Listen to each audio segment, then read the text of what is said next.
अनुसूचित जाति के छात्र छात्राओं के लिए आगे की पढ़ाई के लिए भारत सरकार ने घोषणा की है कि अब उनको आगे पढ़ाने के लिए छात्रवृत्ति की योजना शुरू कर दी गई है। साथ ही अब उनको आगे पढ़ाई करने के लिए सरकार हर संभव मदद करेगी।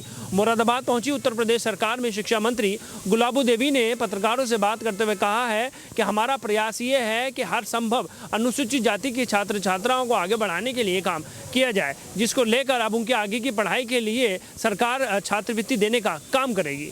अनुसूचित जाति के छात्रों के लिए अब आगे की पढ़ाई के लिए भारत सरकार मदद करेगी, जिसको लेकर सरकार ने योजना भी तैयार कर ली है। अनुसूचित जाति के छात्रों के लिए छात्रवृत्ति देने का काम किया जा रहा है। हाई स्कूल की पढ़ाई के बाद कुछ छात्र ऐसे हैं जो आगे की पढ़ाई नहीं कर पाते थे। ऐसे में अनुसूचित जाति के छात्रों को मदद करने के लिए सरकार काम कर रही है। मुरादाबाद पहुंची उत्तर प्रदेश सरकार में शिक्षा मंत्री गुलाबो देवी ने शहर के बुद्धि विहार स्थित भारतीय जनता पार्टी के कार्यालय पर पत्रकारों से बात करते हुए कहा है कि सरकार अनुसूचित जाति के छात्रों के लिए बेहतर काम करने जा रही है। अब उन्हें आगे की पढ़ाई के लिए सरकार मदद करेगी, जिसके लिए सरकार ने योजना भी बना ली है।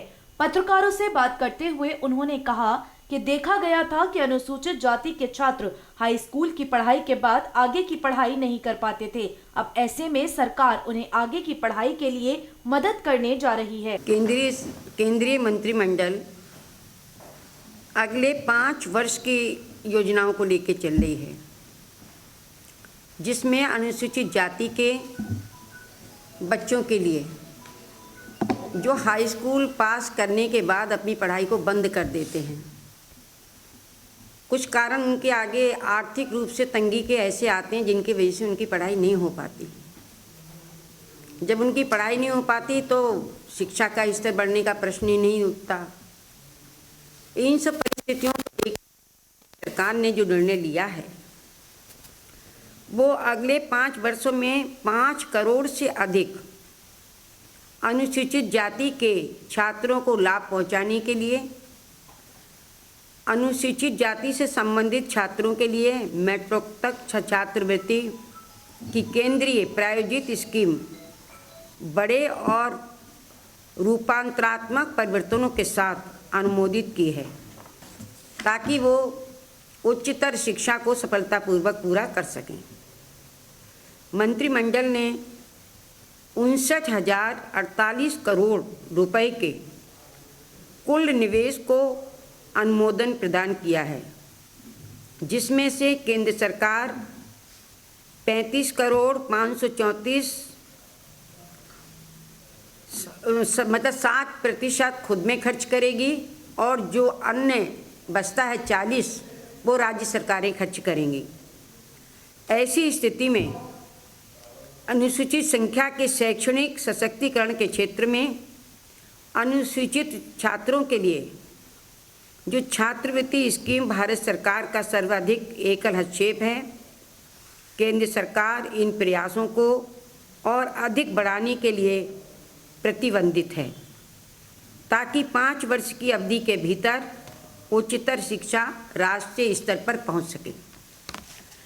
मंत्रिमंडल ने इस स्कीम के उपयुक्त कार्यान्वयन पर अधिक जोर दिया है, ताकि समय पर भुगतान किया जा सके। व्यापक जवाबदेही, निरंतर निगरानी और पारदर्शिता सुनिश्चित की जा सके। जिस समय ये छात्रवृत्ति भेजी जाएगी उस समय सरकार पूरा ध्यान रखेगी कि बच्चों के पास पहुंचने में किसी प्रकार की कोई गड़बड़ी छात्रवृत्ति में ना हो। ये जवाबदेही सरकार की होगी, ये वो सुनिश्चित करेगी कि टाइम से बच्चों के लिए छात्रवृत्ति पहुंचे। यहाँ मैं आपको ये भी बताना चाहूँगी कि गरीब से गरीब परिवारों के 10वीं कक्षा उत्तीर्ण छात्रों को अपनी इच्छा के अनुसार उच्चतर शिक्षा पाठ्यक्रमों में नामित करने के लिए एक अभियान चलाया जाएगा।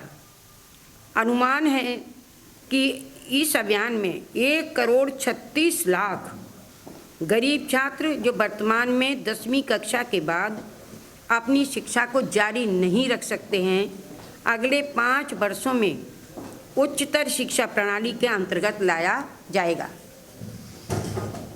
ये स्कीम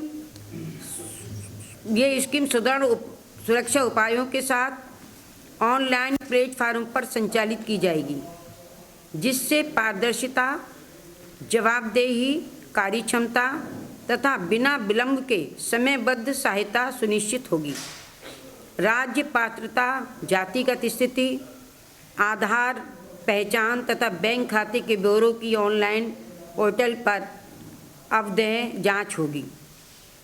इस स्कीम के अंतर्गत छात्रों को वित्तीय सहायता सीधी जो है उनके खातों में जाएगी।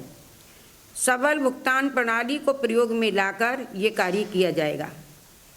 वर्ष 2021-22 से प्रारंभ करते हुए इस स्कीम में केंद्र का अंश 7% रहेगा और शेष जो है वो राज्य सरकार का रहेगा, जिसमें सीधा पैसा छात्रों के खाते में जाएगा। निगरानी तंत्र को और मजबूत किया जाएगा और सोशल ऑडिट तीसरे पक्ष द्वारा वार्षिक मूल्यांकन कराकर और प्रत्येक संस्थान की अर्धवार्षिक स्वतः लेखा परीक्षित रिपोर्टों के माध्यम से किया जाएगा। केंद्रीय सहायता जो वर्ष 2017-18 से वर्ष 2019-20 के दौरान लगभग 1100 करोड़ रुपए प्रति वर्ष थी, उसे अब 19-20-21 से 2025-26 के दौरान 5 गुना से अधिक बढ़ाकर लगभग 6000 करोड़ प्रति वर्ष किया जाएगा। ये सब कार्य केंद्र सरकार इसलिए कर रही है जिससे हमारी शिक्षा का राष्ट्रीय स्तर ऊंचा उठ सके, क्योंकि विगत में जितनी भी सरकारें रहीं, किसी ने भी अनुसूचित जाति के बच्चों को ऊंचा उठाने के लिए, उनकी शिक्षा के लिए, आगे बढ़ाने के लिए प्रयास नहीं किया। हमने स्वयं से भी देखा है कि 10वीं पास करने के बाद बच्चे जो हैं घरों में बैठ जाते हैं।